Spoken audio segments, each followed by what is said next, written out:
Kain tayo guys. Yan yung mga ulam namin, oh. Steak. Luto ni Lalo OG. Tipak-tipak. Oh.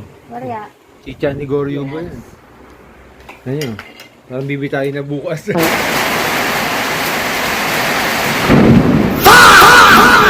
Nagulat na.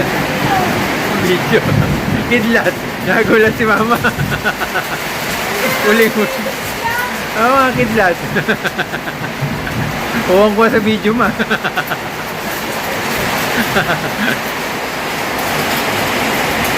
Dami yan nilaban yun.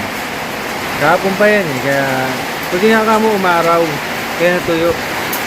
Kaya nag-cover na kami oh. Grabe itsura. Lakas ang hangin. Grabe ang ulan oh.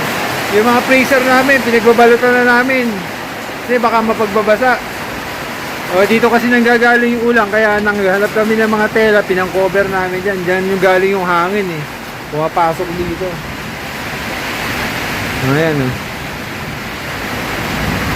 Putik to, putik. O, si Moni, sasakyan, di ko pa natapos na ikabit yung gulong. So, kanina nandun ako sa ibaba. Naayos ko yung bodega.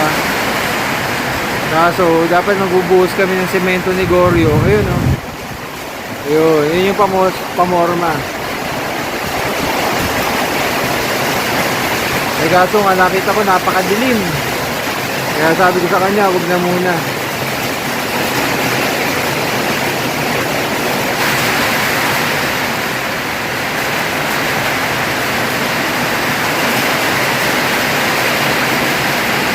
Kasi namin basang-basa oh.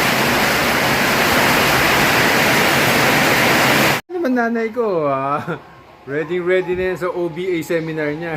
Online. Sana makalusot.